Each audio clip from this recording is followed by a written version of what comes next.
স্বাগত দীপ্ত সংবাদে আপনাদের সাথে আছি আমি আনোয়ারুল আলম। ঢাকা 11 আসনে বিএনপি প্রার্থী এম এ কাইয়ুমের প্রার্থিতা চ্যালেঞ্জ করে এনসিপির প্রার্থী নাহিদ ইসলামের রিট সরাসরি খারিজ করেছে হাইকোর্ট। বিচারপতি ফাহমিদা কাদের ও বিচারপতি মোহাম্মদ আসিফ হাসানের সমন্বয়ে গঠিত বেঞ্চ আজ এ আদেশ দেয়। ফলে নির্বাচনের লড়াইয়ে থাকছেন কাইয়ুম।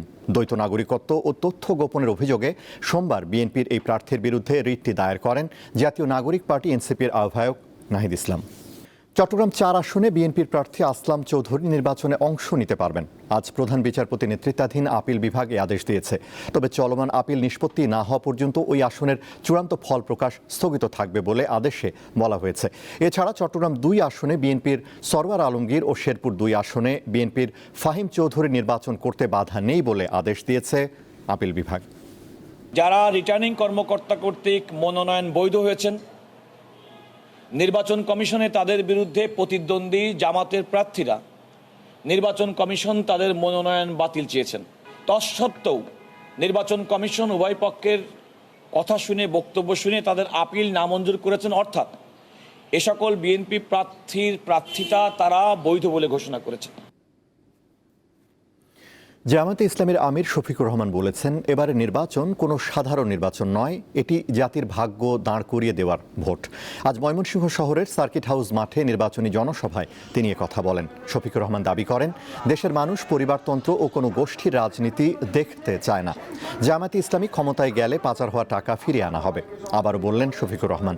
তিনি ময়মনসিংহের উন্নয়নের প্রতিশ্রুতি দেন। এর আগে কিশোরগঞ্জের কটিয়াদীতে নির্বাচনী জনসভা করেন শফিকুর রহমান।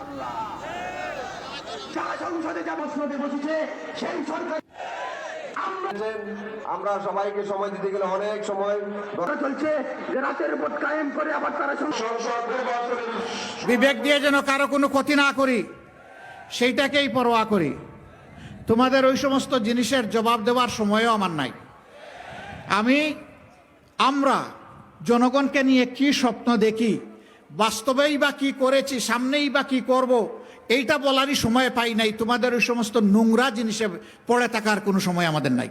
আমরা যুবকদের হাতে অপমানজনক বেকার ভাতা দিব না ইনশাআল্লাহ।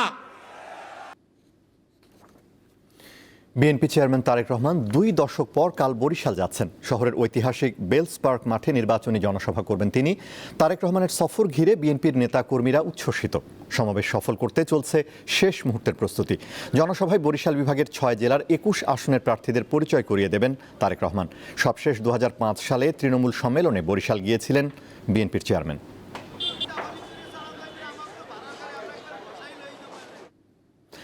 চট্টগ্রাম বন্দরে নিউ মুরিং কন্টেনার টার্মিনাল বিদেশি প্রতিষ্ঠান ডিপি ওয়ার্ল্ডকে ইজারা দেওয়ার সিদ্ধান্তের প্রতিবাদে নতুন করে 24 ঘন্টার কর্মবিরতি পালন করছে বন্দর রক্ষা সংগ্রাম পরিষদ।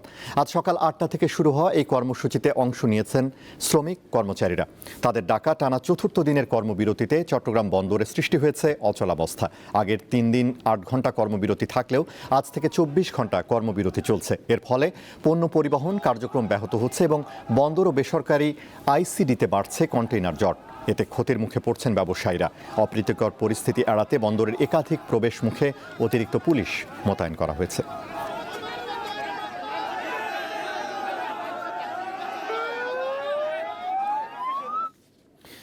দর্শক, চট্টগ্রাম বন্দর রক্ষা সংগ্রাম পরিষদের আন্দোলনের খবর নিয়ে যোগ দিচ্ছেন সহকর্মী রুনা আনসারি।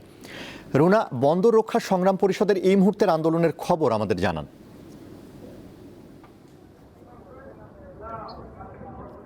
আনোয়ার, আমরা কিছুক্ষণ আগে ছিলাম তাদের আন্দোলনে। তারা প্রায় 1.5 ঘন্টা চট্টগ্রাম বন্দরের যে টোল রোড সেটি অবরোধ করেছিলেন এবং এরপরে 1.5 ঘন্টা পর তারা একটি বিক্ষোভ মিছিল সহকারে আজকের মতো তাদের যে বিক্ষোভ সেটি তারা সমাপ্ত করেছেন। তবে এখন পর্যন্ত তাদের অবরোধ যেটি ধর্মঘট কর্মবিরতি সেটি চলছে। আপনি নিশ্চয়ই দেখছেন আমার ক্যামেরায়।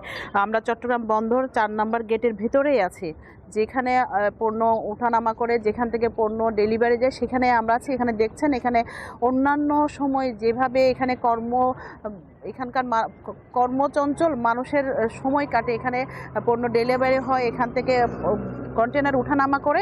আজকে কিন্তু সেটি নেই, একদমই শুনশান নীরবতা, কোনো ধরনের কাজ এখানে চলছে না, পুরোপুরি বন্দর একদমই শাটডাউন চলছে। আপনি নিশ্চয়ই দেখছেন আমার ক্যামেরায়। গত 3 দিন ছিল 8 ঘন্টার ধর্মঘট, আজকে যেহেতু 24 ঘন্টার ধর্মঘট, গত 3 দিন রাতে 8 ঘন্টার ধর্মঘটের পরে রাতে কিছুটা এখানকার কন্টেনার উঠানামা করলো, আজকে কিন্তু একদম সম্পূর্ণ বন্ধ রয়েছে। যার কারণে ব্যবসায়ী নেতৃবৃন্দের সাথে আমরা কথা বলেছি, তারা আশঙ্কা করছেন আজকে 24 ঘন্টার পর যদি আবারও পুনরায় ধর্মঘট দেওয়া হয় তাহলে চট্টগ্রাম বন্দরের অবস্থা কিন্তু ভয়াবহ হবে, কন্টেনার জট ভয়াবহভাবে কন্টেনার জট সৃষ্টি হবে এবং পণ্য যদি ডেলিভারি দিতে না পারে সেক্ষেত্রে যারা ব্যবসায়ীরা রয়েছেন, যাদের পণ্য বাইরে তারা রপ্তানি করবেন, তাদেরও কিন্তু ব্যবসায়ীদের অবস্থা খুবই খারাপ হয়ে যাবে। যার কারণে তারা আহ্বান জানাচ্ছেন এই সমস্যা যেন দ্রুত সময়ের মধ্যে নিরসন করা হয় এবং যারা ধর্মঘট করছেন, শ্রমিক কর্মচারী স্কপ যারা ধর্মঘট করছেন তাদেরকে কিন্তু ধর্মঘট থেকে সরে আসার জন্য কিন্তু তারা আহ্বান জানাচ্ছেন। তো এখন পর্যন্ত চট্টগ্রাম বন্দর কিন্তু স্থবির অবস্থায় আছেন, কোনো ধরনের কার্যক্রম চলছে না, পুরো বন্দরই কিন্তু শাটডাউন আছে। আনোয়ার। রুনা, আপনাকে ধন্যবাদ। চট্টগ্রাম বন্দর থেকে যুক্ত হয়েছিলেন সহকর্মী রুনা আনসারি। আজ পবিত্র শবে বরাত। এ রাতে মুসলিম উম্মাহ আল্লাহর বিশেষ অনুগ্রহ ও ক্ষমা লাভের আশায় ইবাদত বন্দেগীতে নিমগ্ন থাকেন। ফার্সি শবে বরাত শব্দের অর্থ ভাগ্য রজনী। ধর্মপ্রাণ মুসলমানরা শবে বরাতের রাতে ঘর ও মসজিদে ইবাদত বন্দেগীতে মশগুল থাকেন। পবিত্র শবে বরাতকে আল্লাহর রহমত লাভের এক অসাধারণ সুযোগ হিসেবে গ্রহণ করে দেশ ও জাতির কল্যাণে প্রার্থনা এবং মানব কল্যাণে আত্মনিয়োগ করার আহ্বান জানিয়েছেন প্রধান উপদেষ্টা অধ্যাপক ডক্টর মোহাম্মদ ইউনূস। এক বাণীতে তিনি এ আহ্বান জানান। আন্তর্জাতিক। ভারতের সঙ্গে বাণিজ্য চুক্তিতে সম্মত হয়েছেন যুক্তরাষ্ট্রের প্রেসিডেন্ট ডোনাল্ড ট্রাম্প। ফলে ভারতীয় পণ্যের উপর আরোপিত শুল্ক শতকরা 50% থেকে কমিয়ে 18 ভাগ করা হবে। সোমবার নিজস্ব সামাজিক যোগাযোগ মাধ্যম ট্রুথ সোশ্যালে দেওয়া এক পোস্টে ট্রাম্প জানান, যুক্তরাষ্ট্রের সঙ্গে বাণিজ্যের সব ধরনের শুল্ক ও অশুল্ক বাধা শূন্যে নামাতে সম্মত হয়েছে ভারত। একই সঙ্গে তারা রাশিয়া থেকে তেল কেনাও বন্ধ করবে। তিনি আরও জানান, ভারতের প্রধানমন্ত্রী নরেন্দ্র মোদী যুক্তরাষ্ট্র থেকে জ্বালানি, প্রযুক্তি, কৃষি ও কয়লা সহ বিভিন্ন খাতে বড় অঙ্কের পণ্য কেনার প্রতিশ্রুতি দিয়েছেন। সোমবার সকালে মোদির সঙ্গে ফোন আলাপে বাণিজ্য, রাশিয়া ইউক্রেন যুদ্ধ নিয়েও কথা হয়েছে বলে জানান ডোনাল্ড ট্রাম্প। যৌন অপরাধে অভিযুক্ত জেফ্রি অ্যাপস্টেইনের বিষয়ে যুক্তরাষ্ট্রের কংগ্রেসের তদন্ত কমিটির সামনে সাক্ষ্য দিতে রাজি হয়েছেন সাবেক প্রেসিডেন্ট বিল ক্লিন্টন ও সাবেক পররাষ্ট্রমন্ত্রী হিলারি ক্লিন্টন। হাউস ওভারসাইট কমিটির সমন অমান্য করায় তাদের বিরুদ্ধে কংগ্রেস অবমাননার প্রস্তাব পাশের ঠিক কয়েকদিন আগেই এই সিদ্ধান্ত জানালেন তারা। সোমবার রাতে বিল ক্লিন্টনের ডেপুটি চিফ অফ স্টাফ সামাজিক মাধ্যম এক্স বিষয়টি নিশ্চিত করেছেন। তবে এই তদন্ত প্রক্রিয়াকে রাজনৈতিক উদ্দেশ্য প্রণোদিত হিসেবে উল্লেখ করেছেন। বিল ক্লিন্টন অতীতে অ্যাপস্টেইনের সাথে পরিচয়ের কথা স্বীকার করলেও তার অপরাধমূলক কর্মকাণ্ড সম্পর্কে জানার কথা অস্বীকার করেছেন। অবশ্য অ্যাপস্টেইনের ব্যক্তিগত জেটের ফ্লাইটে ক্লিন্টনের ভ্রমণের রেকর্ড এবং তার অবকাশ যাপনের কিছু পুরনো ছবি সম্প্রতি বিচার বিভাগ প্রকাশ করেছে।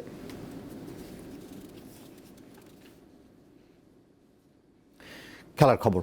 আইসিসি নারী টি-20 বিশ্বকাপের বাছাই পর্বে দুর্দান্ত পারফরমেন্স শেষে নেপাল থেকে আজ দেশে ফিরেছেন বাংলাদেশের মেয়েরা। হযরত শাহজালাল বিমানবন্দরে তাদেরকে ফুলেল শুভেচ্ছা জানানো হয়। 7টি ম্যাচের সবকটিতে জয় নিয়ে বিশ্বকাপ মূল পর্বের টিকিট নিশ্চিত করেছেন তারা। 12 জুন থেকে 5 জুলাই পর্যন্ত ইংল্যান্ডের মাটিতে অনুষ্ঠিত হবে আইসিসি নারী টি-20 বিশ্বকাপ। বিশ্বকাপের মতো আসরে সবাই ভালো খেলার জন্য মুখিয়ে থাকে বলে মন্তব্য করেন অধিনায়ক জ্যোতি।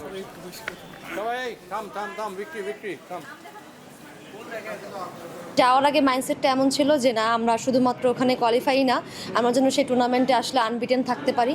কারণ এটা হচ্ছে আমাদের ওয়ার্ল্ড কাপে যাওয়ার আগে একটা বেস্ট প্রিপারেশন হবে। ওয়ার্ল্ড কাপ খেলা একটা প্লেয়ারের জন্য অনেক বড় একটা বিষয়। যখন সেটা আসলে করতে না পারে সেটা অনেক রিজন আছে, আসলে এটা নিয়ে কথা না বললে না এই সময়টাতে।